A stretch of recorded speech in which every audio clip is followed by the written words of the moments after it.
alguns desses chilenos. Como você disse, Luciano, segundo a Secretaria de Segurança, pelo menos 90 chilenos foram detidos. E a gente acompanhou todo esse momento, inclusive quando os chilenos foram detidos, eles ficaram sentados aqui do lado de fora do estádio do Maracanã. Homens da Polícia Militar, na hora, reforçaram a segurança. Guardas municipais também se utilizaram, inclusive, armas de choque para tentar tirar esses chilenos que estavam invadindo. Então, houve empurra-empurra, a gente conseguiu acompanhar, inclusive, uma senhora que estava aqui bem na frente do Maracanã, ela ficou ferida, ela abriu o pulso, chorava bastante.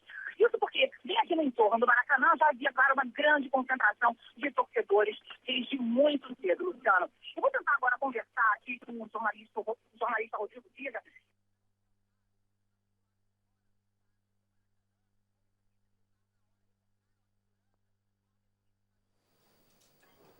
Well, it was definitely worth the troubles. Now, the pictures you just saw on your screen were actually about 85 Chilean fans that were arrested by police after they stormed the Maracana Media Center.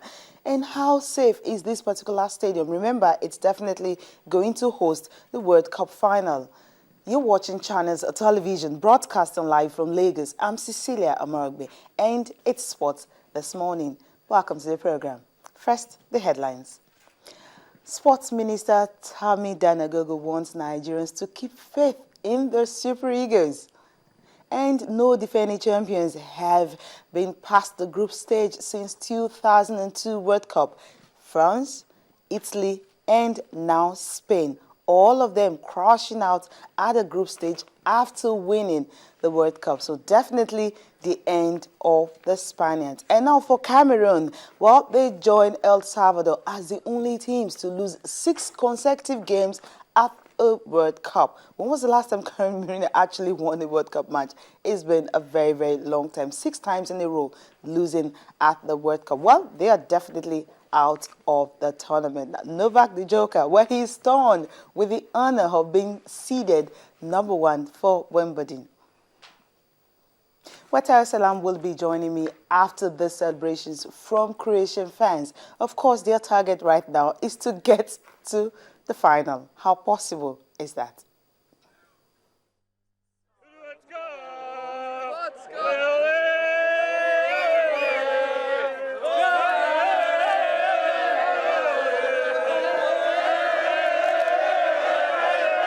go!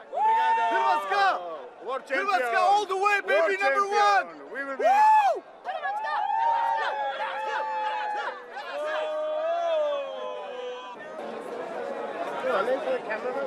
Anyway, so go on. Olha isso, essa viagem, vai cair! Okon-Akpan!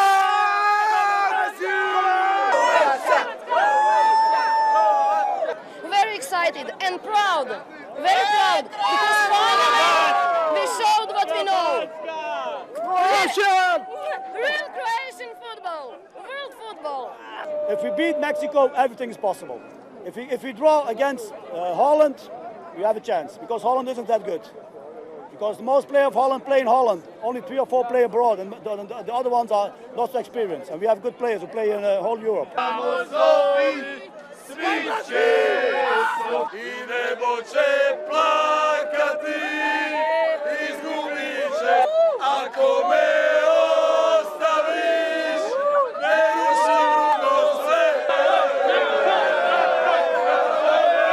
Welcome to the program. Of course, Tayo Salam is here. Tayo, good morning. Yeah, great to be here, Sissy.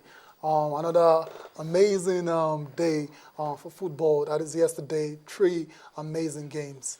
I can't just wait. This World Cup has been really exciting. Really, you know, we talked about it yesterday that France might just follow the way of the Italians and, of course, and Spain, of course. Yeah. And at the end of the day, that was what happened. Exactly. Yeah, we talked about the possibilities, and it really came to pass yesterday. Shame for Spain. Horrible title defense for them. I think they just need to go and regroup now. Okay, that's what they need. But before we go into all that, we'll start from home. And of course, the Super Eagles and what is happening in the camp. Well, the sports minister wants Nigerians to keep faith in the team. Simply after losing that game to Iran. Of course, they'll be playing Bosnia on Saturday, and that's the next game. And they want the backing of everybody. And just yesterday, the NFF president, Aminu Megere, actually went to the team camps and presented to them landed properties. President Goodluck Jonathan promised them to actually give the papers to the secretary, and of course that he feels will definitely have an impact, a huge impact on the team to perform well against Bosnia. But Coach Timmy Keshe has said that he is not God, so he cannot really say if the Super Eagles can beat Bosnia-Herzegovina. Interesting. I think the NFF now they're on their motivation game. Because that's the only reason I can see why they're handing over these properties to the Super Eagles just a couple of days before they take on Bosnia. So hopefully, if the players know the officials actually have the interest and the welfare at heart, maybe might just pour them on to give them that extra that will be needed to beat. Well, what happens to patriotism? Yeah, that's there as well. But then it's not about that sometimes. Sometimes the material things help to, motivate people generally in life. Okay, well, we're just hoping that Nigerians, of course, should understand that and, of course, actually keep faith with the Super Eagles. And we'll see how the support that they're getting from home can actually spur them on not to follow the way of the Cameroonians who are out of the tournament. Well, let's just take a look at some of the matches that were played yesterday, starting from Cameroon. Well, I think that was a big one last night. Croatia 4. Cameroon nothing. And of course, Mandzukic, that's the man who came, he was suspended in the first game, and of course, coming in the second game, he was able to, set the ball rolling for the Croatians to demolish the indomitable Lions. Come on, why are you still using that word? That's not there. Same Lions now. Like seriously, but that game, horrible game for Cameroon. They didn't play well at all. And I said it yesterday that I didn't see them beating Croatia.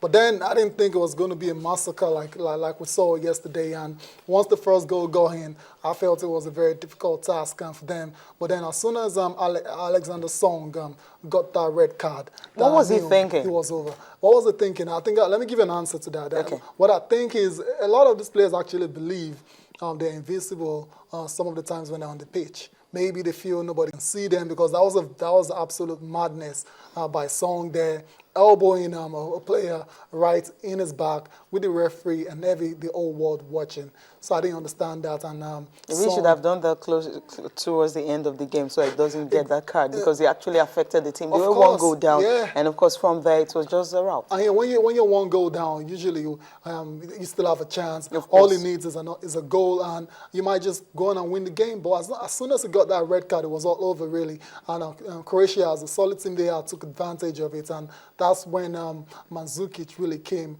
to life with 2 goals. Oh, well, that's a man on your screen, Alex Song.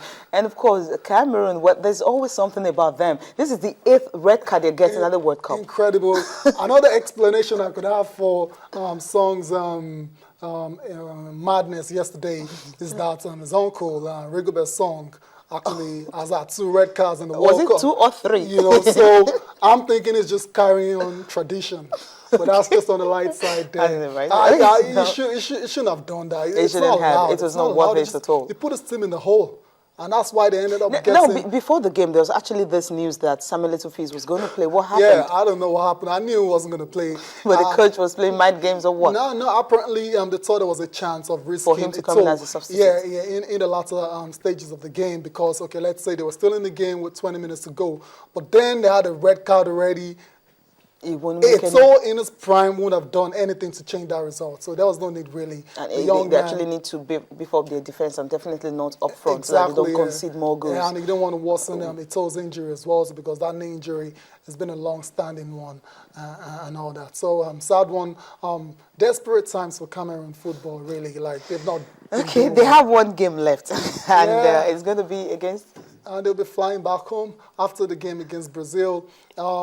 Yeah, hopefully they don't get disgraced again. Yeah, because The Brazilians will definitely be hot after that Ochoa's superb saves. Exactly. Actually prevented them from getting a point in, from getting a goal in that game. So Yeah. all the goals definitely want to come against Cameroon. Yeah, and adding to the fact that Brazil have not qualified yet.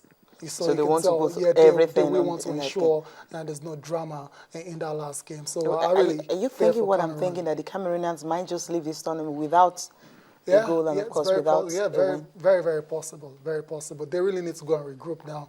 Cameroon and football in general, and they need to go and sort themselves out. And yesterday we saw a fight on the pitch as well too, between Beno and Suakoto with a teammate and headbutts all over the place, and it's not really called for. It doesn't all go well for the image. Check that before the team actually came to Brazil, there was this Yeah. bonus row and all that. They Yeah. failed to enter the plane, saying they need the Football Federation to actually settle them before they come to Brazil. I think maybe they didn't really resolve that issue so well. Yes. Because even when Suakoto was going through, entering the tournament and all that, we saw some little fees, actually trying to calm him down.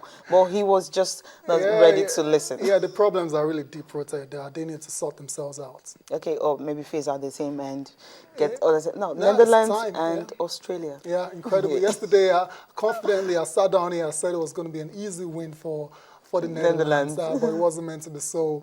The Australians actually surprised me. They played a very good game. They were very brave in attack. And for a period in that game, I thought they were the better side, but they didn't defend. The defense let them down.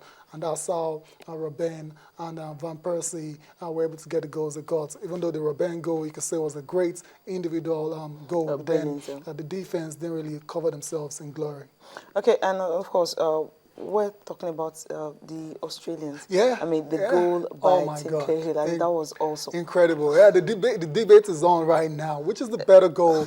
Van Persie's headed volley or that one we saw yesterday from Flying Tim Cahill? bat. I think that flying bats volley, it's something out of this world. Yeah. I think we get to see a lot of volleys like that of Tim Cahill, but we hardly see something like Van Persie did. Both great Very goals. unusual. Yeah, both great goals. For me, if I had to choose one, I think I'll go for that Tim Cahill volley. That volley was just stupendous, and especially the way it came about after going a goal down and just went straight down the other side. Lovely pull out. At the time when I remember was screaming at the cameras, Yeah. and before he knew what was happening, Incredible, level up. Incredible stuff, and to think actually he struck that ball with his weaker foot. Then shows he's right-footed, and he's amazing. I think he will go down as the greatest Australian footballer of all time. 5 goals in the World Cup now from midfield. He's not really a striker. 5 goals more. Hey, how many goals has Ronaldo scored and Messi and the likes? They've not scored up to Tim Cahill. So, thumbs up to Tim Cahill. He had a very good tournament. At this World Cup, he's having a very good tournament. But the thing is that they're out of the tournament, of course. They joined Cameroon. The 2 teams out right now. But they still have 1 game left. But there's nothing they can do about that.